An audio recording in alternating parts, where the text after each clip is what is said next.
নমস্কাৰ বন্ধুসকল, স্বাগতম জনাইছো মোৰ অন্য এটা ভিডিঅ'ৰ মাজত। আশা কৰিছো আপোনালোক সকলো ভালে আছে। আজি এই ভিডিঅ'টো আৰম্ভ কৰিবলৈ গৈ আছো আমাৰ অসম পুলিচৰ ফিজিকেল টেষ্টটো কেতিয়া হ'ব।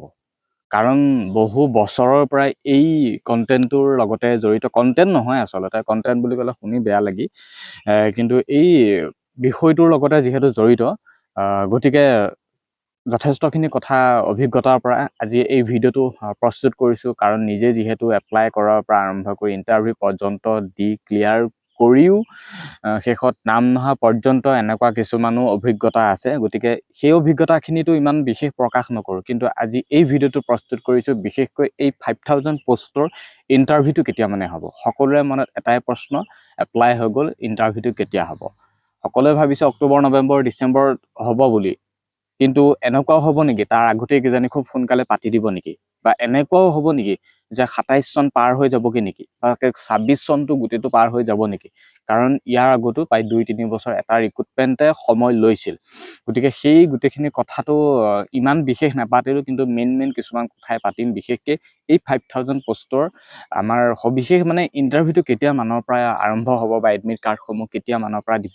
ভিডিঅ'টো হয়তো দীঘল হ'ব, কিন্তু ইনফৰ্মেটিভ হ'ব, মানে গুৰুত্বপূৰ্ণ কথা। এই ভিডিঅ'টোত বহুখিনি কথা হয়তো আগতে জানিছিল যদিনো, তথাপিও আকৌ এবাৰ নিজক এবাৰ মটিভেট কৰাৰ হিচাপতে ভাবি ল'ব পাৰে। বিশেষ এতিয়া একো নকওঁ, কাৰণ এতিয়া নতুনকৈ আমাৰ অসম পুলিচৰ SLPIB ৱেবছাইটত নটিফিকেশ্যন আহিবলৈ গৈ আছে। আমাৰ আছাম কামাণ্ডো কনষ্টেবলৰ ভেকেঞ্চি ইনক্ৰিজ হোৱাৰ সম্পৰ্কত নটিফিকেশ্যন আহিবলৈ গৈ আছে। লগতে আমাৰ আছাম পুলিচৰ হাইটটো কমাৰ হিচাপত নটিফিকেশ্যন আহিবলৈ গৈ আছে। গতিকে সেই দুটা ভাল খবৰ বুলি কৈছোঁ। কিন্তু এই দুখন নটিফিকেশ্যন আহিবলৈ গৈ আছে। বাৰু যি কি নহওক, বোলে নটিফিকেশ্যন আহি গ'ল, প্ৰচেছখিনি হৈ গ'ল আৰু সেইখিনি কথা বাতিল। কিন্তু আচলতে আমাৰ ইণ্টাৰভিউসমূহ হ'ব কেতিয়া, এটা সকলোৱে মানে ডাঙৰ প্ৰশ্ন। ইণ্টাৰভিউসমূহ কেতিয়া হ'ব, তোমালোকে কি ভাবা? কমেণ্ট কৰাচোন, বা নিজেই কি ভাবা। তোমালোকে ভাবা নাই ইণ্টাৰভিউসমূহ খুব সোনকালে হ'ব বা খুব দেৰিকৈ হ'ব? তেনেকৈ কিবা এটা নহয় কিবা এটাতো তোমালোকে ফিল কৰিছা, বোলে ইণ্টাৰভিউটো এতিয়া নহয়, বোলে সোনকালেই হ'ব, এনেকৈতো কিবা এটা নহয় কিবা এটা ভাবি আছা। কিন্তু ইণ্টাৰভিউসমূহ কেতিয়া হ'ব, বা সেই আগৰ প্ৰচেছসমূহৰ কথাৰ পৰা ভিত্তি কৰি, বা এতিয়া যি নতুন প্ৰচেছ নহ'লেও কিন্তু বৰ্তমান যি পৰিস্থিতি হৈ আছে, ইলেকশ্যনৰ সময়, বাকী সময়ৰ ওপৰতো সময় যথেষ্টখিনি অনলাইন এপ্লাই কৰাৰ পৰা টাইম দিছে, আৰু লগতে আমাৰ ADR আৰু টেটৰো নিউ ভেকেঞ্চি আকৌ আহিবলৈ গৈ আছে। গতিকে সেইখিনি কথাও যদি আমি একলগ কৰোঁ, বা এতিয়া যি আমাৰ ইণ্টাৰভিউটো পাতিব, এতিয়া ইণ্টাৰভিউটো 5000 যি পোষ্টৰ ইণ্টাৰভিউটো হ'ব, হোৱাটো হ'বই, কেতিয়া হ'ব সেইখিনিও ক'ম। কিন্তু যেতিয়া ইণ্টাৰভিউটো হ'ব, আকৌ কেইদিনমানৰ পিছতে টেটৰ ভেকেঞ্চি কিছু সংখ্যক ওলাব, ADR কিছু সংখ্যক ওলাব, এনেকৈ ওলাই প্ৰায় 20-30 হাজাৰমান নিযুক্তিৰ কাম আকৌ আৰম্ভ কৰিব। হয়তো 2027 চনত সেইখিনি কমপ্লিট কৰাব। হয়তো 2027 চনত এনেকুৱাকৈ, আৰু হয়তো তোমালোকে এপ্ৰিল মাহটোতো যাবই, মে', জুন, জুলাই মানৰ পৰা তোমালোকে CM ছাৰৰ পৰা এনেকুৱা এটা আপডেট পাবা যে আমি 2027 চনত জানুৱাৰী বা ফেব্ৰুৱাৰী মাহত নতুনকৈ আমি আকৌ 20-30 হাজাৰ এটা মানে নিযুক্তি সম্পূৰ্ণ কৰিম। গতিকে সেই হিচাপতে ইণ্টাৰভিউটো হ'ব। গতিকে এই 5000 ইণ্টাৰভিউটো, বা এই 5000 পোষ্টৰ অসম পুলিচৰ কামাণ্ডো বা grade 4 SI, police, AVAB, driver, forest, এই গোটেইখিনি ইণ্টাৰভিউসমূহ আমাৰ অক্টোবৰ মাহমানৰ পৰা ষ্টাৰ্ট হোৱাৰ সম্ভাৱনা আছে। কাৰণ ইয়াৰ আগতো অক্টোবৰ, নৱেম্বৰ, ডিচেম্বৰ, জানুৱাৰী টু ফেব্ৰুৱাৰী, মানে প্ৰায় 5-6 মাহমান কণ্টিনিউ চলি থাকে, ৰিটাৰ্ণ পৰ্যন্ত, ভাইবা পৰ্যন্ত। গতিকে তোমালোকে ধৰি থ'ব পাৰে যে অক্টোবৰ মাহমানৰ পৰা ইণ্টাৰভিউসমূহ আৰম্ভ হ'ব, আৰু মে' আৰু জুন মানৰ পৰা তোমালোকে আপডেট পাই থাকিবা। CM ছাৰৰ পৰা আপডেট পাই থাকিবা। এতিয়া তোমালোকে যদি CM ছাৰক সোধা ইণ্টাৰভিউ কেতিয়া হ'ব, এতিয়া সোধাটো একেবাৰে মানে অযুক্তিকৰ কথা, বা একেবাৰে নুসুধিবা পৰাপক্ষত। কাৰণ এতিয়া সেইটো সময় নাই, এপ্লাই শেষ হৈছে। ঘপককৈ এতিয়া ইণ্টাৰভিউ কেতিয়া হ'ব বুলি সেইটো CM ছাৰে ক'ব, এপ্লাই শেষ হৈছেহে, তেনেকৈ ক'ব। কিন্তু তোমালোকে এপ্ৰিল মাহটো যাওক, ইলেকশ্যনটো যাওক, মে', জুন বা এপ্ৰিলৰ লাষ্টত, বিশেষকৈ তোমালোকে মে' মাহটো ধৰি থ'ব পাৰে। মে' মাহমানৰ পৰা হয়তো CM ছাৰে সংবাদ মাধ্যমৰ আগতে হওক, বা কিছু কেণ্ডিডেটৰ আগতেই হওক, বা তেওঁ নিজেই ক'ব যে আমি ইণ্টাৰভিউসমূহ অক্টোবৰ মাহৰ পৰা আমি আৰম্ভ কৰিম, বোলে অক্টোবৰ 2 তাৰিখৰ পৰা অসম পুলিচৰ ফিজিকেল টেষ্ট আৰম্ভ হ'ব। তেনেকুৱা তোমালোকে আপডেট পাবা চিয়'ৰ। আৰু কোনোবা যদি আজিৰ তাৰিখত মোৰ চেনেল বা পেজটোলৈ যদি কোনোবা নতুনকৈ আহিছা, তেনেহ'লে ফ'ল' বা ছাবস্ক্ৰাইব কৰি থবা। লগতে ভিডিঅ'টো খুব বেছি শ্বেয়াৰ কৰা। এনেকুৱা ইনফৰ্মেটিভ খবৰসমূহ দিবলৈ খুব বেছি চেষ্টা কৰোঁ, ভাল লাগে।